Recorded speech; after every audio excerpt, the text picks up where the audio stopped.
I want you to imagine the worst moment of your life. I mean the kind of moment where the ground opens beneath your feet and you realize that every choice you ever made, every sacrifice, every silence, every lie you told yourself was for the best, has led you, at the age of 67, to sit in a church pew in the Cotswolds, wearing your good lavender suit, watching your daughter marry a man whose name you only learned 3 weeks ago. Your daughter, the one you haven't held since she was 4 hours old. I live alone in a small terraced house in Whitby, North Yorkshire, 2 streets from the sea, and until the 14th of June last year, I believed I had made my peace with the past. I hadn't. I want to tell you my story, all of it, because I've carried it for 32 years. And I am so tired of carrying it alone. But I need you to stay with me, because what happened at that wedding is only the beginning. What came after? That's the part that will stay with you. Helen Baxter has been my best friend since we were both 19 years old, working the summer season at a hotel in Scarborough. She was from Hertfordshire, polished, clever, the sort of girl who always knew which fork to use. I was from the back streets of Whitby, daughter of a woman who ran a chip shop and smelled permanently of cooking oil. We had absolutely no business being friends, but we were. For nearly 50 years, we were. When Helen married Richard in 1985, I was her maid of honour. When she miscarried, twice, then a third time, I was the one who sat with her on the bathroom floor. When the doctors finally told her, quietly and kindly, and with great professional care, that she would never carry a child to term, I held her while she wept. I was there for all of it, which is why what she did to me is so much harder to understand. But I'm getting ahead of myself. The invitation arrived in April. Mr. and Mrs. Richard Baxter request the pleasure of your company at the marriage of their daughter, Emma Louise Baxter, to Mr. James Whitfield. Emma's wedding. Little Emma, who I'd watched grow up from a careful, respectful distance, birthday cards, Christmas presents, the occasional visit where I'd sit in Helen's beautiful Buckinghamshire kitchen, drinking filter coffee and watching this child move through the world and feeling something I couldn't name, something I had buried so deep I'd forgotten it had a shape. I almost didn't go. I told myself it was the travel. Whitby to the Cotswolds is not a simple journey at my age, not with my hip the way it is. I told myself I'd send a gift, something tasteful from the shops in town, a nice piece of linen perhaps. But Helen rang me personally. Susan, you have to come. Your family, you always have been. Emma would be devastated if you weren't there. Family. I said yes.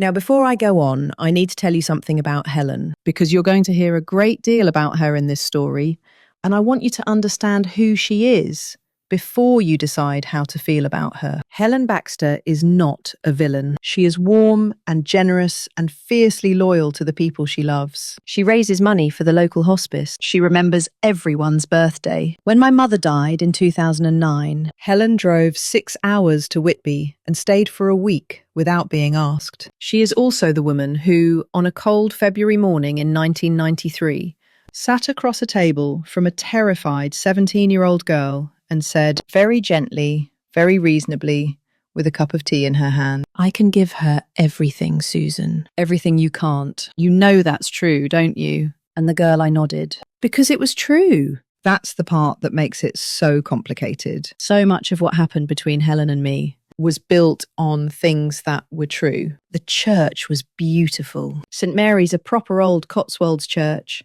honey-coloured stone, a lich gate covered in climbing roses just coming into bloom, the sort of church you see on calendars and biscuit tins. About 100 guests, perhaps slightly more, the women in pastels and wide-brimmed hats, the men in morning suits, slightly pink about the face from the June heat. I found my pew near the middle, not too close, not too far. I'd worn my lavender suit, the one I bought last spring from Marks and Spencer. I'd had my hair done the day before. I wanted to look well, for Helen, for Emma.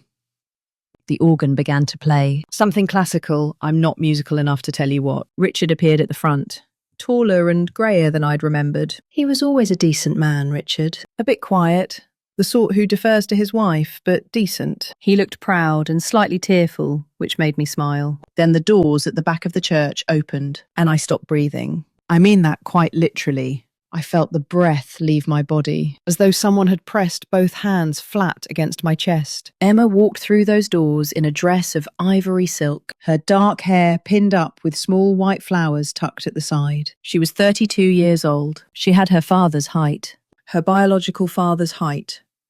A man I haven't thought about in years.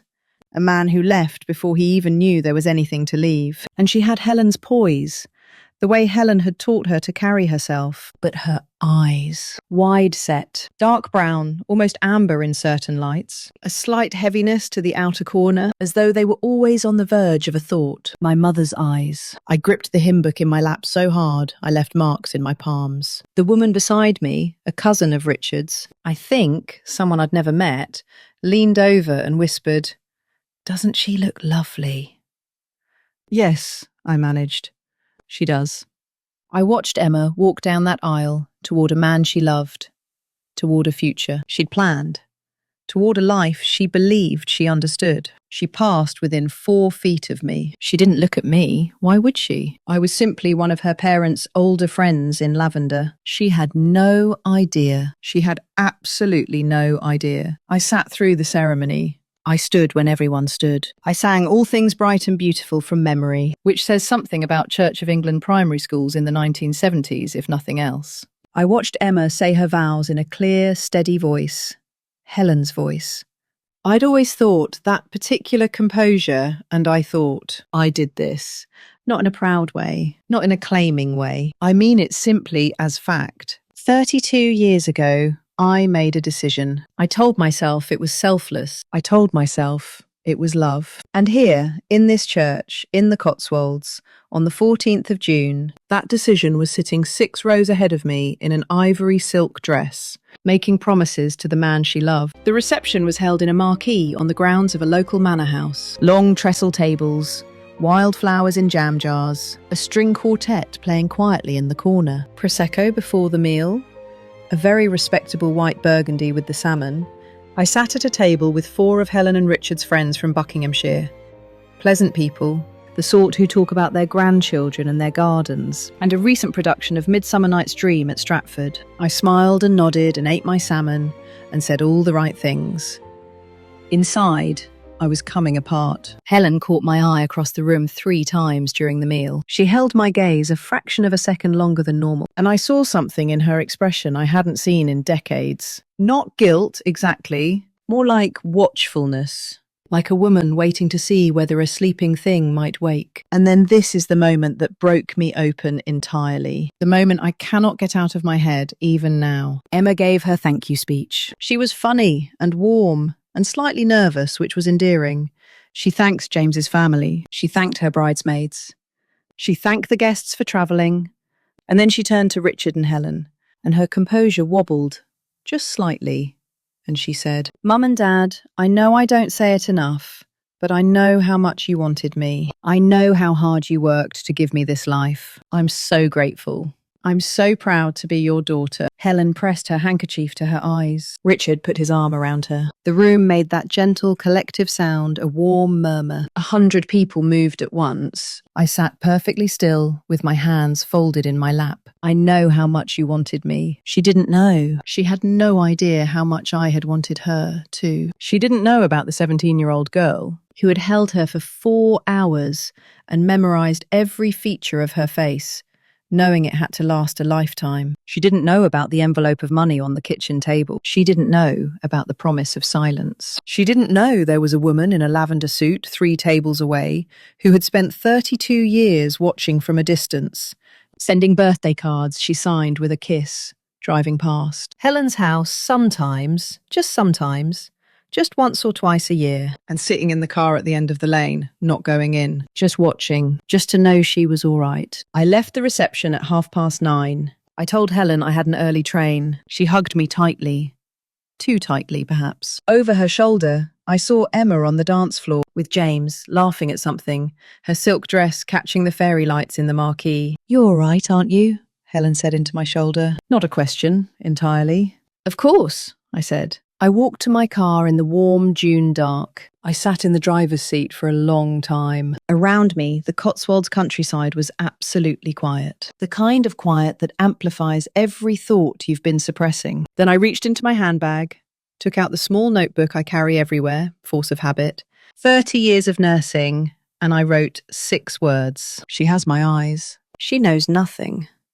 I drove back to the B&B I'd booked in the village. I sat on the edge of a floral bedspread in a room that smelled of lavender and old radiators.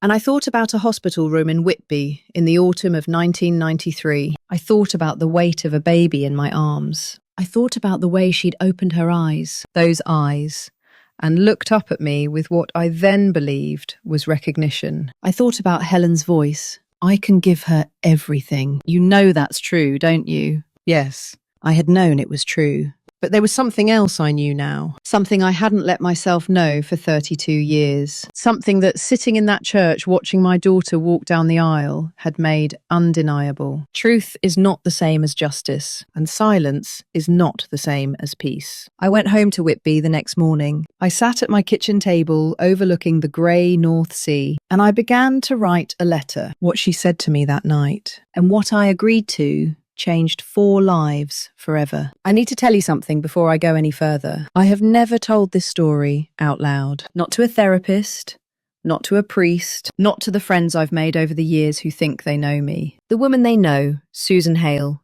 retired district nurse, reliable friend.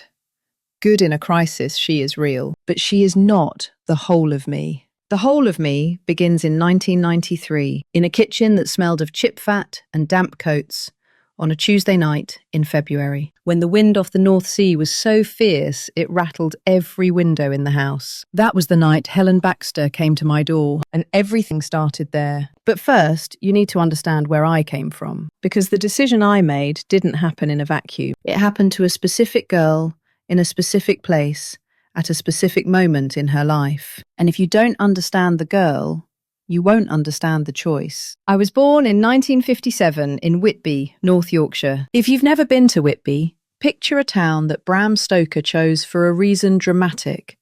Beautiful, perched on cliff tops above a cold grey sea, with a ruined abbey on the headland that looks like something from a dream. Tourists love it. They come for the fish and chips and the goth weekend and the views. I grew up in the part tourists don't photograph. Back-to-back terraced houses, 2 streets from the harbour. My father left when I was 4. I have almost no memory of him, just a shape in a coat going through a door. My mother, Patricia, raised me and my younger brother Colin on her own, running a fish and chip shop 6 days a week from a unit on the Sandgate. She was small and relentlessly capable, and absolutely exhausted every day of her adult life. We were not poor in the way that makes the papers. We were poor in the ordinary, grinding, invisible way. The way where you just never quite have enough, where the heating goes off in October, where you buy the reduced bread and you don't discuss it. I was bright enough. My teachers said so. But bright wasn't a currency that bought much in our world in the 1970s. I left school at 16 with 4 O-levels and went to work behind the counter at my mother's shop. By 19, I'd started nursing training in Scarborough. By that summer, I was working the hotel season alongside Helen. And by the time the decade turned, I genuinely believed that I was building a life. I was, I suppose, just not the one I'd planned. His name was Danny Pearce. I'll say that much, because you need a name. He was 23, from Leeds, working a summer contract at the same hotel. Dark-eyed, funny. The sort of man who made you feel like the most interesting person in the room for precisely as long as it suited him. I was 35 years old. I should have known better. I did know better. I fell for him anyway. By September, he'd gone back to Leeds. He left a note on my pillow.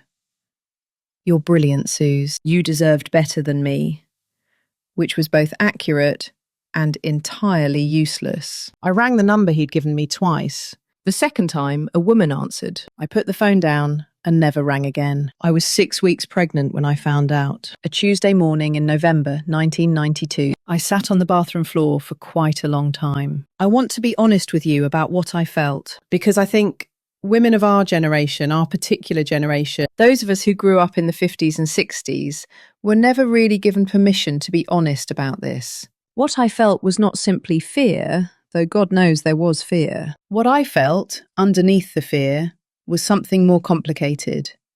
Something that women aren't really supposed to admit. I felt a small, bright, terrifying spark of want. I was 35. I had never married.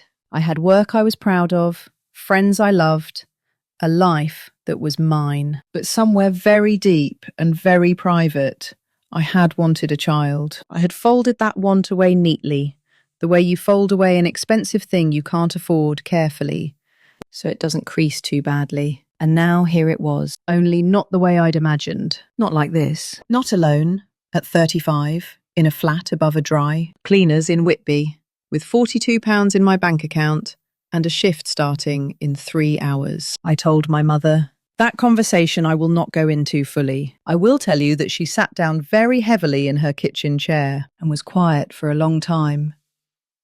And then she said, "Well, you'll manage. We always manage," which was the most loving thing she knew how to say. I told Helen next on the phone. Helen, who by this point had been my closest friend for 15 years. Helen, who had married Richard by then, moved to Buckinghamshire, was struggling, quietly, painfully, to have children of her own. Helen cried when I told her. "Oh, Susan," she said. "Oh, my darling girl." I thought she was crying for me. I understand now that she was crying for reasons of her own. The pregnancy was not easy. I was working my nursing shifts until I was 6 months gone, which left me bone-tired in a way I'd never experienced before. My flat was cold, and the landlord was unresponsive, and my mother, God love her, was 61 years old and running her chip shop on knees that were giving out. I couldn't move back home, there wasn't room, there wasn't money, and I was 35 years old, with a nurse's salary, and too much pride to ask. There was a woman at the surgery, Dr. Anita Patel,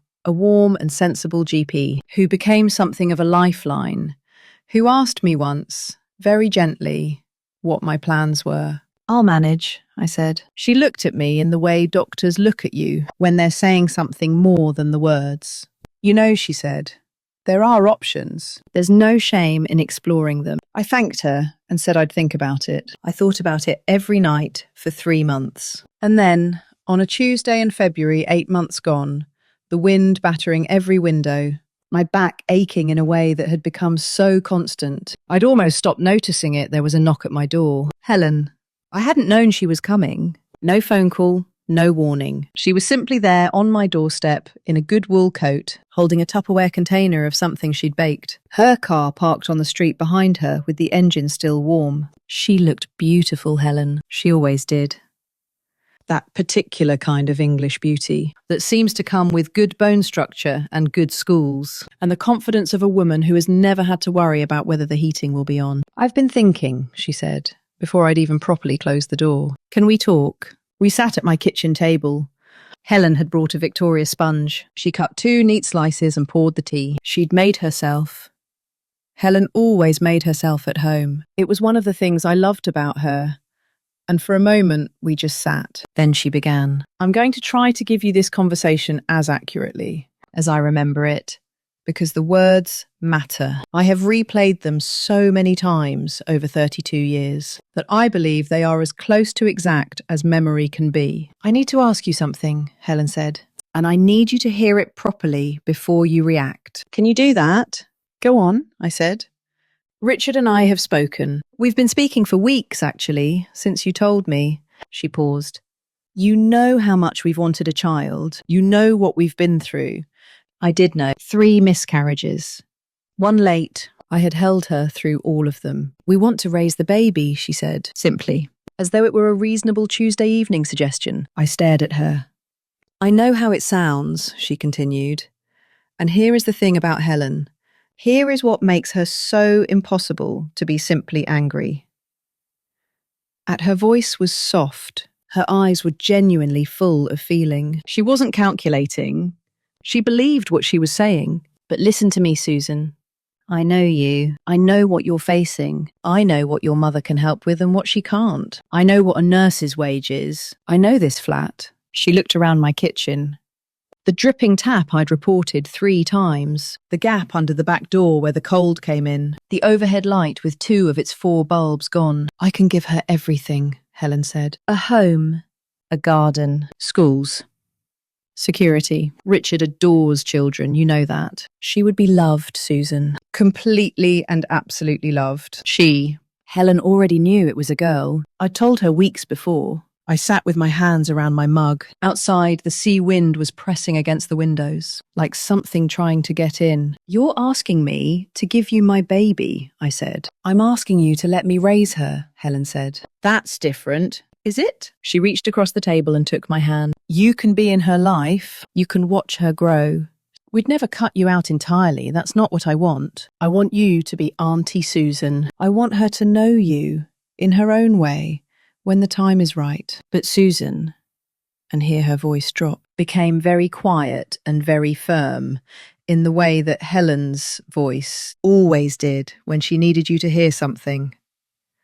A child needs stability. She needs a home. You know, as a nurse, what children need. You know what happens when they don't have it. It was perfectly done. I'll give her that. She knew exactly which keys to press. The nurse in me, the responsible woman, the daughter of a woman who'd struggled alone. She'd known me for 15 years. She knew every tender place. I didn't say yes that night. I want you to know that. I didn't simply fold. I said I needed time. Helen nodded and finished her tea and squeezed my hand and left. And I sat at that table for 3 hours after she'd gone, not moving, just thinking. I thought about my mother's knees and my 42 pounds and the gap under the back door. I thought about the note on my pillow. You deserved better than me. I thought about what a nurse sees in 30 years of nursing. The things that happen to children when the money runs out, when the mother runs out, when there is no safety net and nobody comes. And then this is the part I have never told anyone, not once in 32 years. I thought she would have a garden. That was it. That was the thought that undid me. She would have a garden. A ridiculous thought. A heartbreaking thought. The thought of a woman who grew up in a house without a garden, who had spent her whole adult life in flats with nobody who came. I thought of a little girl with my eyes running across a lawn toward a woman who would always be there. I rang Helen the next morning. All right, I said.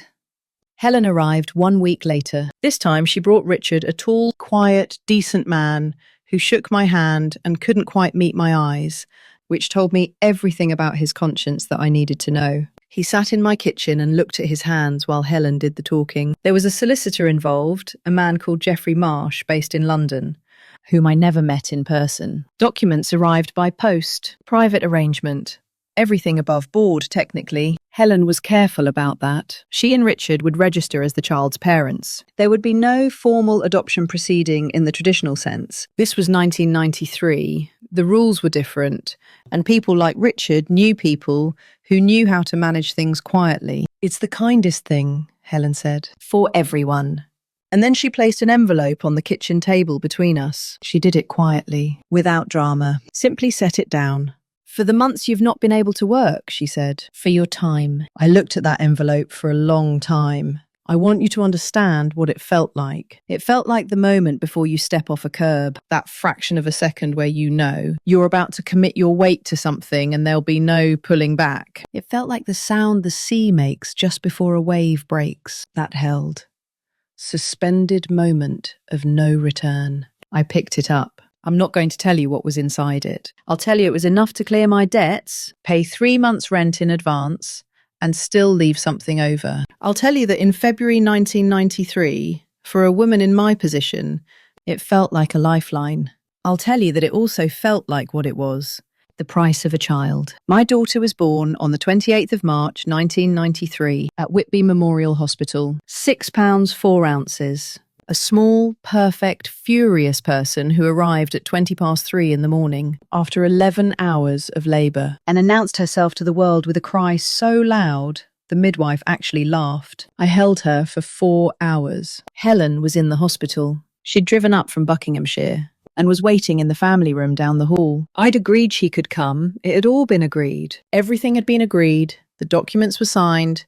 and the envelope was in my bank account, and the future was already decided. But for those 4 hours, none of that existed. For those 4 hours, it was just her and me, in a bed with blue curtains, half drawn, in the particular quiet of a hospital at 4 a.m. I counted her fingers. I memorized her face, the set of her eyes, wide and dark, my mother's eyes, and I made her a promise that I said out loud, very quietly, into the top of her head, where her hair was still damp. I said, "I love you. I always will. I'm sorry. I'm so sorry." Then I called the midwife, and I let Helen take her. There is a particular kind of grief that has no public face. When someone dies, people bring casseroles. They sit with you. They say, "I'm so sorry for your loss." And they mean it. And even when the words are inadequate, at least they acknowledge that something has happened, that a person is permitted to be broken. I went home to my flat the next day. I sat in my kitchen. The Tupperware container Helen had brought. The Victoria sponge was still on the counter. I threw it away. I went back to work 6 weeks later. I told no one. For the next 32 years, I watched Emma Baxter grow up from the edges. Helen was scrupulously fair about this, I'll give her that. True to her word, I was invited to birthdays, to school plays, to Christmas gatherings. I was always Auntie Susan, the reliable family friend, the one who could always be trusted to bring a sensible present and say the right thing, and then drive back to Whitby in time to be no bother to anyone. I watched Emma take her first steps in Helen's kitchen, clutching the edge of a chair. I watched her lose her first tooth. I watched her sit her A-levels and receive her results and go off to Bristol University in a car, packed so full that Richard could barely see out the rear window. I was there for all of it, from just far enough away that it never quite looked like what it was. But here is the thing, and this is the thing I need you to stay for. The thing that changes everything. Helen knew what she had done, and as the years went on, something in her changed. Not remorse exactly. Helen Baxter does not do remorse in the obvious way. She does something more complicated, more Helen. She managed it. She organised it. She took the thing that she'd done and she filed it away. And she maintained me with the same cheerful efficiency. She applied to everything else in her life. But there were moments where I would say something, not even about Emma, just something, a passing remark, and Helen's eyes would go very still, the way eyes go when someone is holding something tightly behind them. And once, this was maybe 10 years ago, we'd had a glass of wine, we were sitting in her garden. She said to me, very quietly, without looking at me, "You know I did what was best. You know that." Not a question, a warning. I looked at her garden, the garden I'd imagined 30 years earlier, in my cold flat. The long lawn, the apple trees, the borders full of roses. "Yes," I said. And I said nothing more, because that was the deal. That had always been the deal. Helen had given Emma a garden and a future, and a life of absolute security. And in exchange, I had given her my silence. And for 32 years, that silence had held. Until the 14th of June, until a church in the Cotswolds, until Emma walked through those doors in ivory silk and turned, and I saw my mother's eyes in the face of a bride. And the deal I had made at a kitchen table in February 1993 cracked down the middle like ice in spring. I drove back to Whitby the morning after the wedding. I sat at my kitchen table overlooking the grey North Sea. I opened my notebook. And I began to write the letter that would end 32 years of silence. The letter that Helen, when she found out I was writing it, would do everything in her power to stop. She sent a solicitor's letter. I sent the truth. Late June, the sea mist not yet burned off, the gulls already loud above the harbour, the smell of salt and something older coming in off the water. I've lived here most of my life, and I still find it catches me. Sometimes that particular quality of light, grey and silver and unexpectedly tender. I was sitting at my kitchen table on one of those mornings, 3 days after the wedding, with a mug of tea gone cold beside me and 14 pages of handwritten letter spread across the table. When my phone rang, I looked at the screen. "Helen." I let it ring. "I want to tell you about the letter first, because the letter is where everything truly began. Not the wedding, Not the 4 hours in the hospital, not the envelope on the kitchen table. Those were the seeds. The letter was the moment I finally decided to stop letting them lie buried. I had been writing it for 3 days. Not continuously, I'd stop, make tea, walk down to the harbour, stand, looking at the water for a while. Come back. Nurses are practical people. We don't tend toward drama. But I'd discovered that writing this particular truth required a different kind of stamina than anything I'd trained for. Every sentence cost something. I wasn't sure yet whether I would send it. I wasn't even sure who it was for. Was it for Emma? Was it for me? Was it simply the thing that happens when you carry a secret for 32 years and your body finally says enough? Put it down. What I knew was this. I could not unknow what I had seen in that church. I could not look at Emma's face and unfeel what I had felt. And I could not understood this with the clarity that sometimes comes at 67, when you've outlived enough people to know that time is not, in fact, infinite. I could not die with this still inside me. The phone rang again. Helen. I picked up. Susan. Her voice was careful, measured. The voice she used in difficult situations. I'd heard it many times. In hospital, waiting rooms, at funerals, in conversations where the wrong word would cost something. I've been trying to reach you. I know, I said. I've been here. A pause. How are you? She asked. After Saturday, it was a lot, wasn't it? All those emotions. Weddings do that. I looked at the 14 pages spread across my table. Helen, I said, I'm writing Emma a letter. The silence on the other end of the line was not ordinary silence. It was the silence of a very controlled woman, losing her grip on something, very briefly, before she finds it again. I see, she said. I think she deserves to know. Susan. Still careful, still measured, but something underneath it now. A pressure building, like weather. I want to talk to you, properly, not on the phone. Can I come to Whitby? You can come, I said. It won't change my mind. She hung up.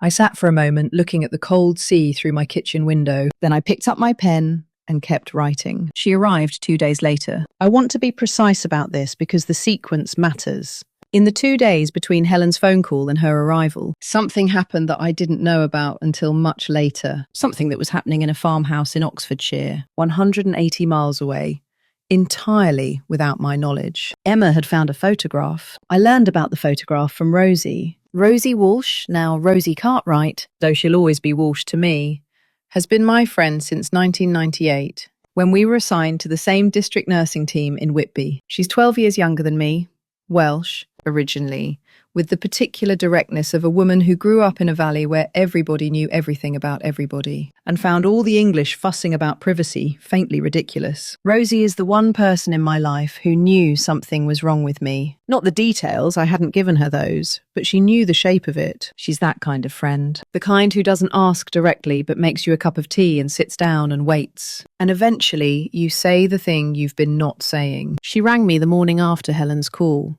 You sound terrible, she said, by way of greeting. Thank you, Rosie. What's happened? Was it the wedding? I hadn't told Rosie about Emma. I hadn't told anyone. But something about that morning, the cold tea, the 14 pages, the sound of Helen's voice the day before undid something in me. And I told her. All of it. The chip shop. The winter of 1993.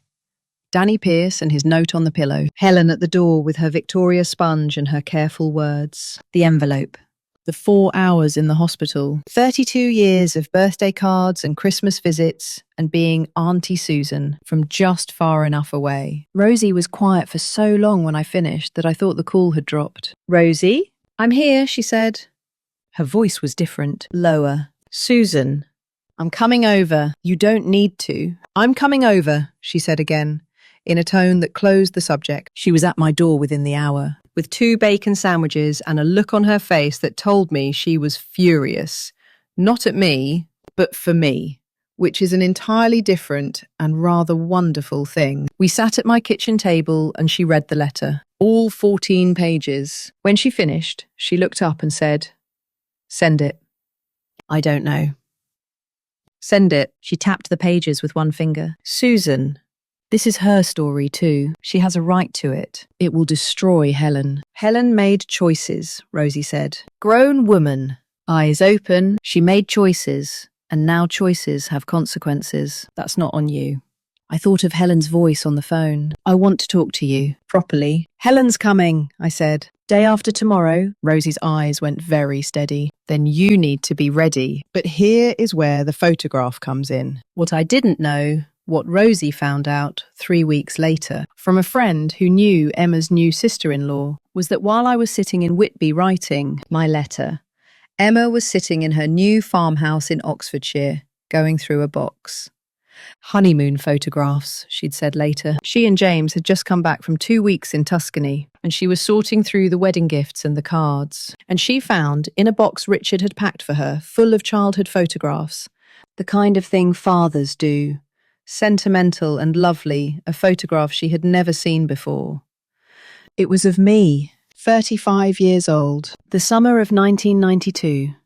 Scarborough, the hotel where Helen and I had first met 13 years earlier. Helen had organised a weekend away, a group of us, a birthday celebration for someone whose name I can't now recall. In the photograph, I am standing on the seafront, in a yellow dress, with my hair blown sideways by the wind, laughing at something off camera. Helen is not in the photograph. On the back, in handwriting Emma didn't recognise, someone had written, and I still don't know who wrote this. I still cannot account for it, and it haunts me. Susan, Whitby. Before. Just that. 3 words. Emma told me later that she sat with that photograph for a long time. She said there was something about my face in it, something she couldn't name. She said she'd always found me slightly different from Helen's other friends, slightly weighted in a way she couldn't explain, and she'd always put it down to me being a nurse, to having seen difficult things. She turned the photograph over and over. Before what? She thought. She put it in her desk drawer, and she started paying attention. Helen arrived on the Thursday morning. I had known Helen Baxter for 48 years. I knew the sound of her car, the particular way she knocked 3 neat raps, never more, and the expression she wore when she was managing something. I'd seen that expression at funerals and in hospitals and across boardroom tables at the school, where she'd been a governor for 15 years. I saw it when I opened my door. She was immaculate. Always immaculate, this is Helen. Camel coat, hair freshly done, small pearl earrings that I happened to know. Richard had given her for their 20th anniversary. She held a paper bag from a bakery, and she smiled. And it was a genuine smile. Because that is the most unnerving thing about Helen. Her smiles are always genuine. She believes, truly believes, that she is the reasonable one. I brought pastries, she said. We sat at the table where I'd been sitting for a week. The letter was in the drawer. I hadn't told her that. She poured the tea again, made herself at home, always, and she was warm and she was kind. And she talked about the wedding, about how beautiful Emma had looked, about James. What a lovely man. How happy they seemed. She talked about Richard's back, which had been troubling him. She talked about the drive up from Buckinghamshire, the roadworks on the A1. She was building something. I knew her well enough to know she was building something. Finally, she set down her cup and looked at me directly. I need you to not send that letter. I haven't said I'm writing. Susan. Very quiet, very still. I know you. I've known you for 48 years. I know what you look like when you've made a decision, and I know what you look like when you're frightened of it. And right now, you look like both. So let's not waste time. Fair enough. I said nothing. Emma is happy, Helen said. She has just got married. She has a husband she loves, and a home she loves, and a life she has built. If you do this now, if you walk into that life with this, you will damage something that cannot be repaired. You will not be giving her a gift. You will be processing your own guilt at her expense. It was well constructed. It was the kind of argument that works precisely because it contains just enough truth to be wounding. You're right that it's partly for me, I said. I won't pretend otherwise. But it's also, she doesn't want to know, Helen said. I stopped. What? We had a conversation years ago, Emma and I. She was 22. She'd been watching one of those programs, you know the ones, birth parents, DNA, all of it. And she said to me, Helen's voice caught, just slightly, and I will never know whether it was genuine or not. And that is perhaps the most exhausting thing about Helen Baxter. She said, "Mum, I'd never want to do that. You're my family. I don't need to go looking." The kitchen was very quiet. "She said that," I said. "She said that?" "At 22. Yes, Helen." I looked at her directly. "She's 32 now, 10 years on, a married woman. Don't you think she deserves to make that choice? Herself, with the actual information?" Something moved across Helen's face, gone in a moment. But I saw it. A flicker of something that was not quite guilt and not quite fear, but lived somewhere in the neighbourhood of both. Then it was gone, and she was managed again. "I'm asking you," she said, "as your oldest friend, to think about Emma first." "I am thinking about Emma," I said. "Then wait," Helen said. "Just wait. Give her the first year of her marriage. Give her that at least." I said I would think about it. She left an hour later. At the door, she hugged me tightly, that same tight hug from the wedding. And she said, quietly, into my shoulder, "I love you, Susan. I always have. Please don't do something we can't come back from." I closed the door. I stood in my hallway. I rang Rosie. "How did it go?" Rosie said. "She asked me to wait," I said. "Give Emma the first year of her marriage." A pause.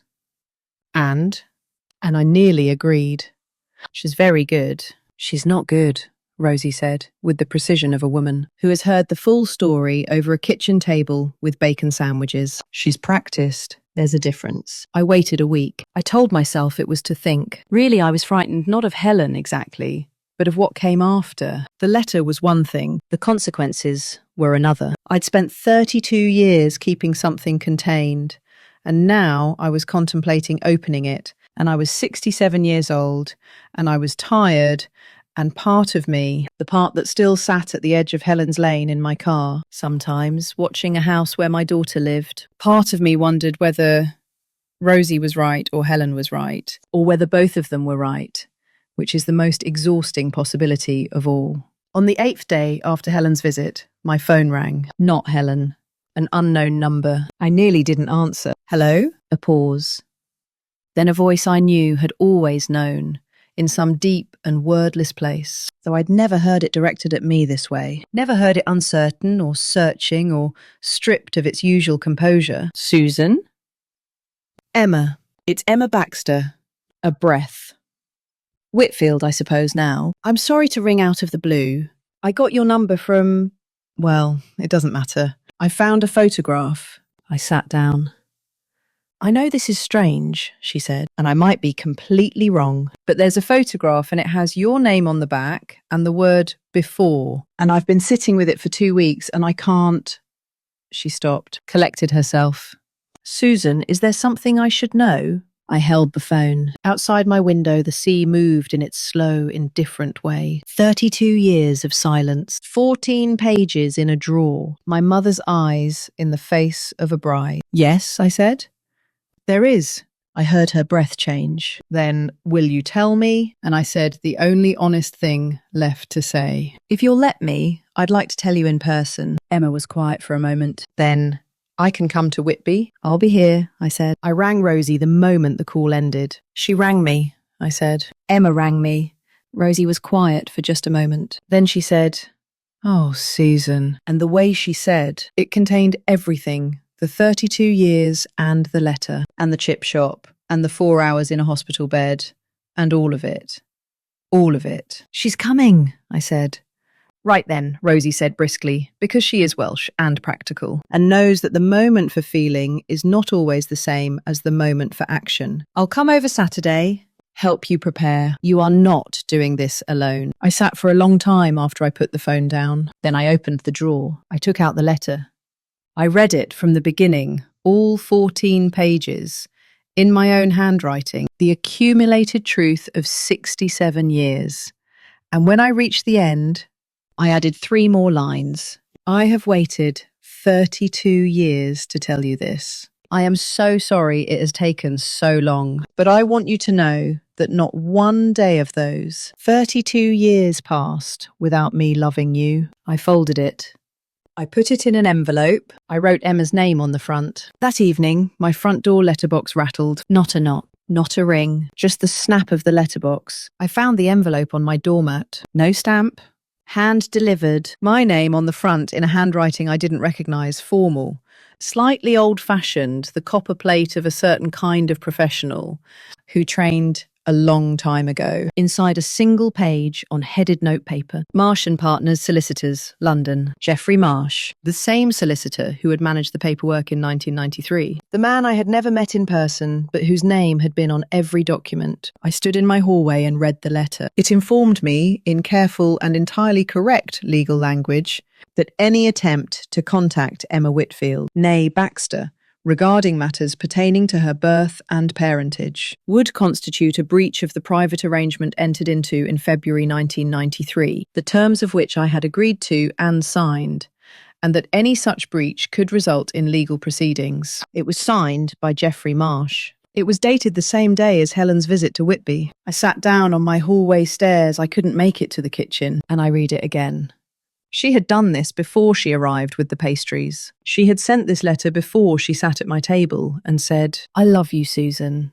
I always have." She had called her solicitor before she made the tea. All of that warmth, all of that reasonableness, all of those careful words, and underneath them, already deployed, already in the post, a threat. I thought of 32 years. I thought of birthday cards and Christmas visits and driving past the end of her lane. I thought of Emma's voice on the phone 20 minutes ago. "Susan, is there something I should know?" And I felt something happen in my chest that I can only describe as a door closing. Not in the giving up sense, in the deciding sense. I went to my kitchen table. I picked up my phone. I rang Rosie. "Rosie," I said, "I need the name of a solicitor. She brings the photograph.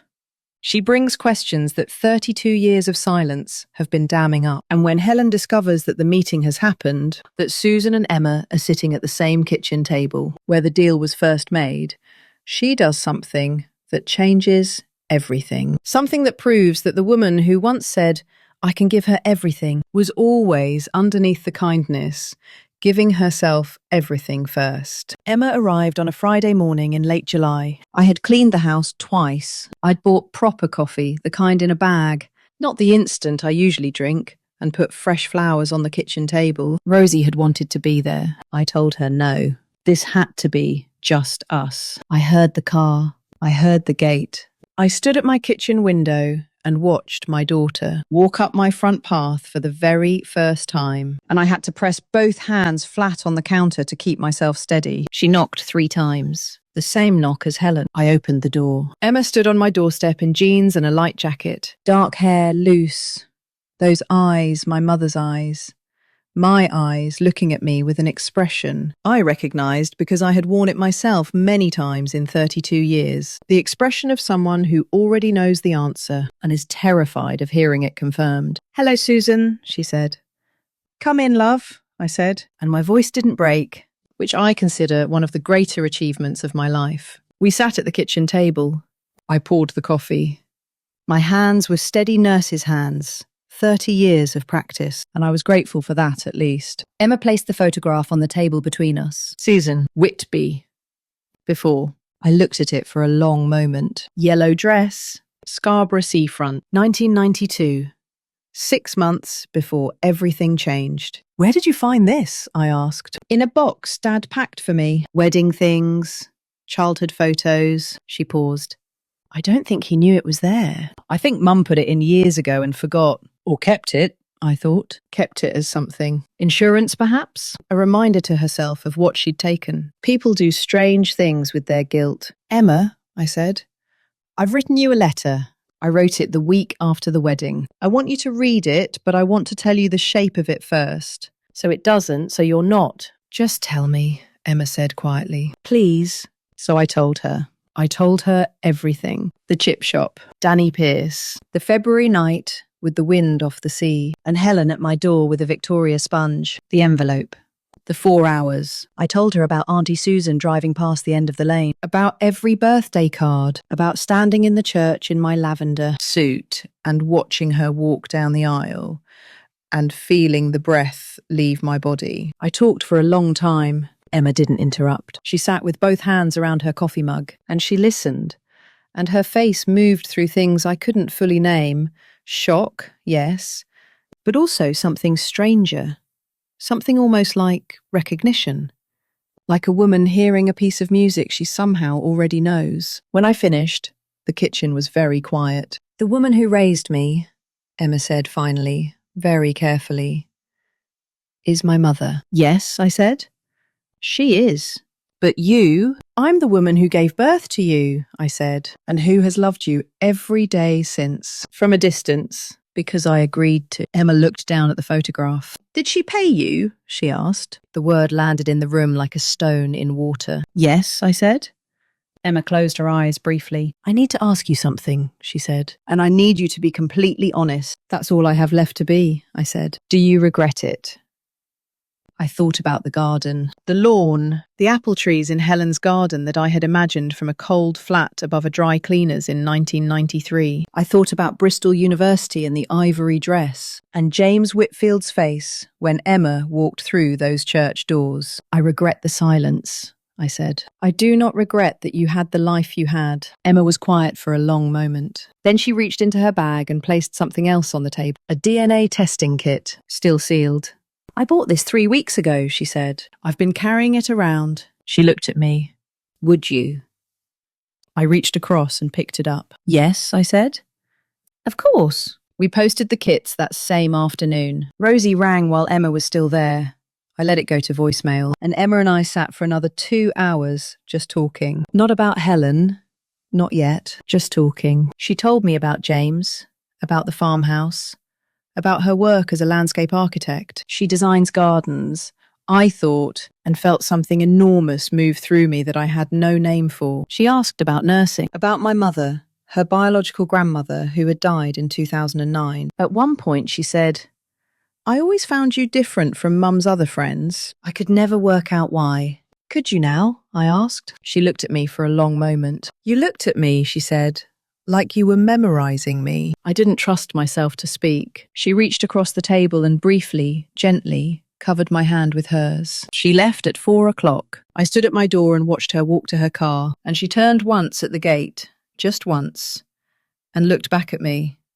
And I raised my hand, and she raised hers. Then she was gone. I went inside. I sat down. I pressed my face into my hands and I wept. In the way. You can only weep when you've been holding something for 32 years, and someone has finally, gently, set it down with you. I was still sitting there when my phone rang. I assumed it was Rosie. It was Helen. "She came to see you." Not a question. "Yes," I said. The silence on the other end was the longest I'd ever heard from Helen Baxter. And when her voice came back, it was different. Every note of management, every degree of careful warmth gone. What was left was something rawer, something almost unrecognizable. "Susan, what have you done?" I told her the truth, I said. "Helen, it was always going to come." "You have no idea," Helen said, "what you have just broken." She hung up. The DNA results came 12 days later. I was alone when they arrived. I sat at the kitchen table, always this kitchen table, this witness to everything, and I opened the email on my phone with hands that were, for the first time, not quite steady. 99.998% probability of a first-degree biological match. Mother and daughter. I sat for a long time looking at those words. Then I rang Rosie. "It's confirmed," I said. Rosie exhaled slowly. "Right then," she said. "How do you feel?" I thought about it properly before answering. Outside, the sea was very still. The kind of still it goes in late summer. Silver and flat and quiet. Like something that's been underground for 32 years, I said, has finally come up into the light. Emma rang that evening. "I have mine too," she said. "I know," I said. A long pause. Not awkward. "Something else?" "I need to speak to Mum," she said finally. "I know," I said again. "Susan," she stopped, started again. "Whatever happens next, I'm glad I came to Whitby." I pressed the phone to my ear in the particular way you hold something precious. "So am I, love," I said. "So am I." Emma rang on a Tuesday morning in September. The summer was ending. I could feel it in the air off the sea that particular shift. the warmth thinning, the light going golden and slightly melancholy, the way it does in late August. I'd always loved this time of year in Whitby. The tourists gone, the town returned to itself, the mornings quiet. I was in my garden, a small thing, nothing like Helen's, just a narrow strip behind the terrace with a bench and some lavender. I planted 3 summers ago when the phone rang. "Susan," Emma said, "I need you and Mum in the same room." I sat down on the bench. "I've spoken to her," Emma continued. Her voice was steady. Carefully steady, the way voices are when someone has been rehearsing. She didn't deny it. Not exactly. She said it was complicated. She said you both made choices. "That's true," I said. "She said you were paid." "That's also true." "She made it sound," Emma said, very quietly, "like you sold me." "Emma," I said, "I will be wherever you need me to be." We met at Helen's house in Buckinghamshire on a Saturday in mid-September. Rosie drove me. She'd insisted, and I hadn't argued. I was grateful for it.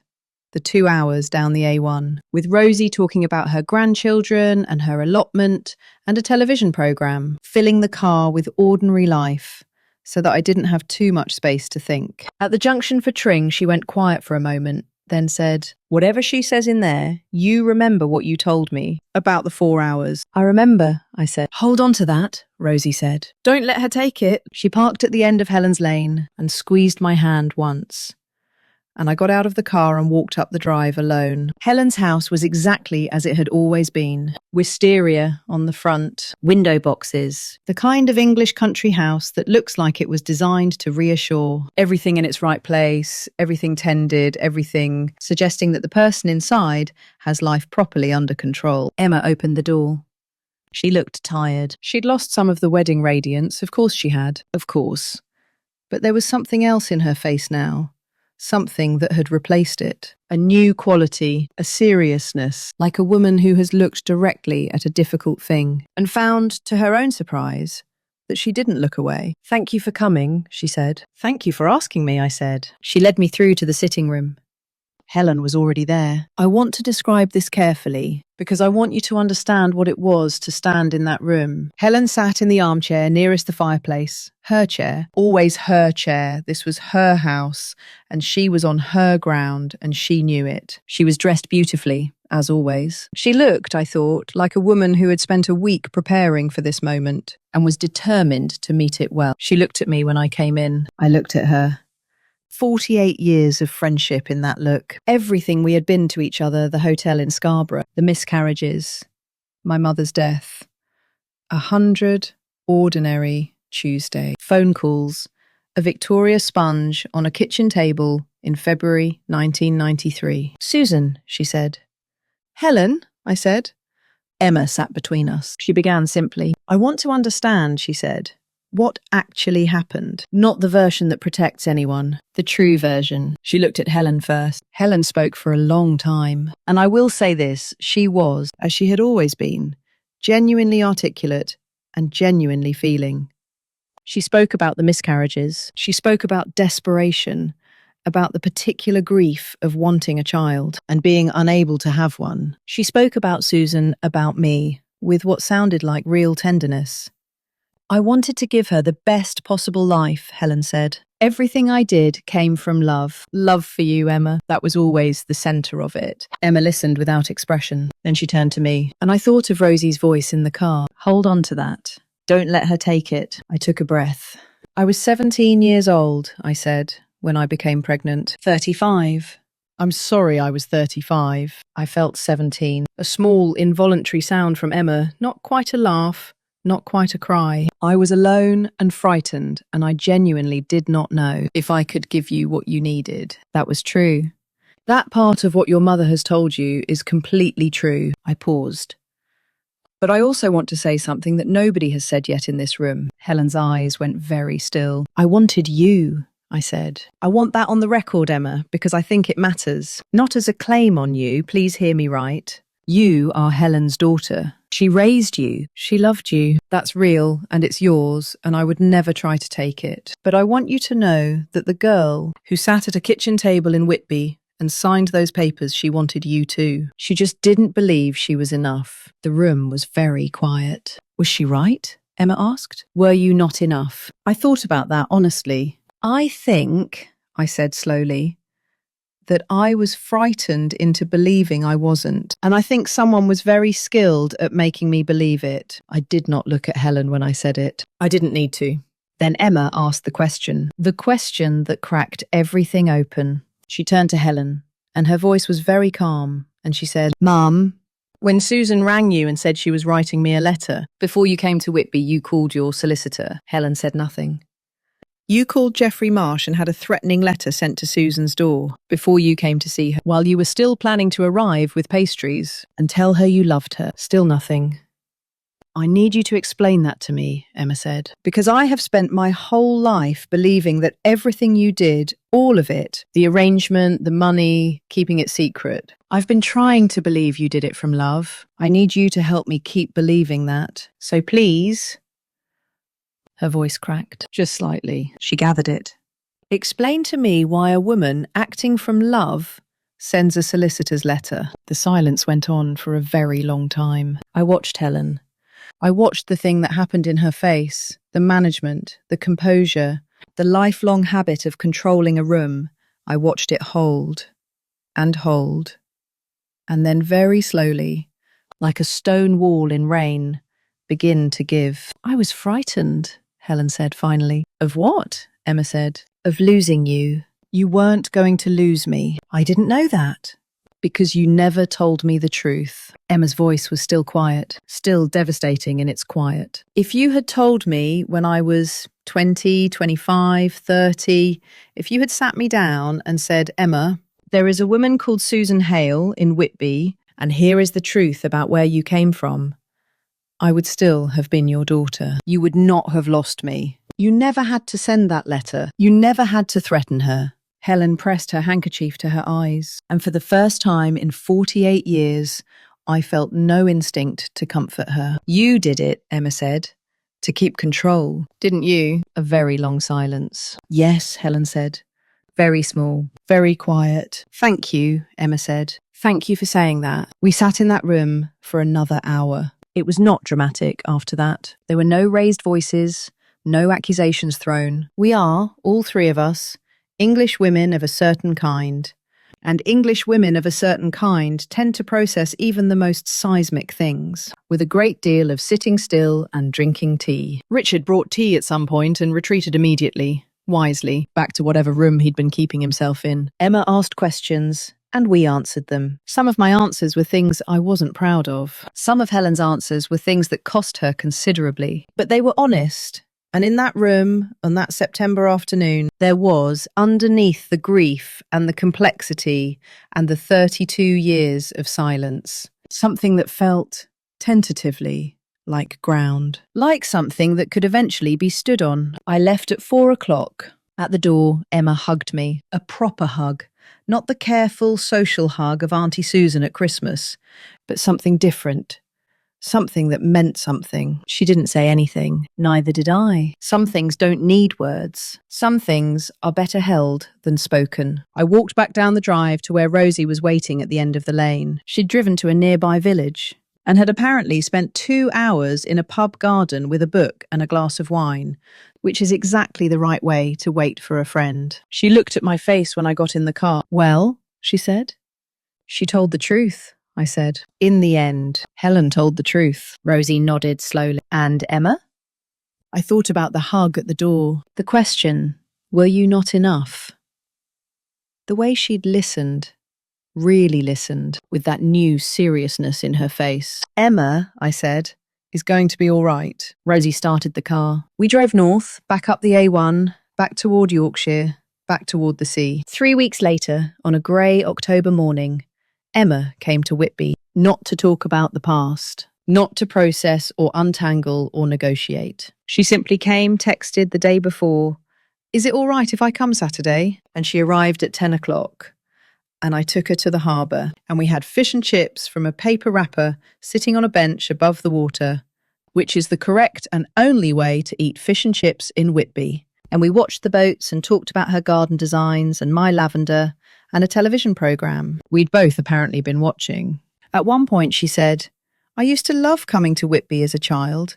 I never knew why it felt different from other places. I said nothing. I just looked out at the sea. She glanced at me sideways. Maybe now I do, she said. We walked up the 199 steps to the Abbey afterward. Emma's idea. She wanted to see it, and I managed them. My hip notwithstanding, because some things are worth the effort. At the top we stood in the wind with the whole bay spread below us, the red rooftops and the harbour, and the cold grey North Sea stretching out to the horizon. It's beautiful, Emma said. It is, I agreed. She stood beside me and we looked out together. 2 women, 32 years, and a long road between us. A story that had started in pain and silence and was finding its way, slowly, towards something else. She had my eyes. She had Helen's posture, Helen's composure, Helen's way of standing in a place as though she belongs there. She had Danny Pearce's height, which is the one thing I'll ever thank him for. And she had something that was entirely her own, a quality I'd watched from a distance for 32 years. A steadiness, a way of meeting hard things without flinching that I don't think came from me or Helen or anyone else. That was just Emma, just the person she'd become. On the way back down, she took my arm. On the steps, your hip, Susan. Hold on, and I let her. And we went down slowly together, the October wind pushing at our backs, the sea glittering below. And I thought, this is what I was afraid didn't exist. Not the dramatic reunion. Not the tears and the declarations, not the undoing of what Helen built or the claiming of what I gave away. Just this. A woman and her daughter walking down a hill together in the October wind. Just this. Just enough. I still write to Helen, not often. Perhaps once a month. A note. She writes back. We are not what we were. We may never be what we were. And I think we both understand that certain things once named cannot be unnamed. The friendship we had was real. It was also built on a foundation that has now been fully excavated. And what you find when you excavate a foundation is not always what you hoped. But she is not simply a villain in my story. I want to be honest about that, even now. She was a woman who wanted a child with her whole heart and was given a way to have one, and she took it. And she loved that child fiercely and well for 32 years. That is true. It is also true that she protected what she had taken with a ruthlessness she dressed, always in the language of love. Both things are true. Life, I have found, is full of both things being true. To anyone listening to this who is carrying something the way I carried mine, a secret, a grief, a choice made long ago, in a frightened moment that has shadowed every year since. You don't have to carry it alone forever. I know that sounds simple. It isn't simple. God knows it isn't simple. There are consequences and complications, and people who will send solicitors' letters before they bring pastries. I know that. I'm not pretending the truth is free, but I am 67 years old, and I have learnt this. Silence is not the same as peace, and it is never too late. Never to put down something you have been carrying too long. Thank you for listening all the way to the end. I truly appreciate you being here. Please don't forget to like and subscribe so we can share more stories together. I'll be back soon with another story. Thank you.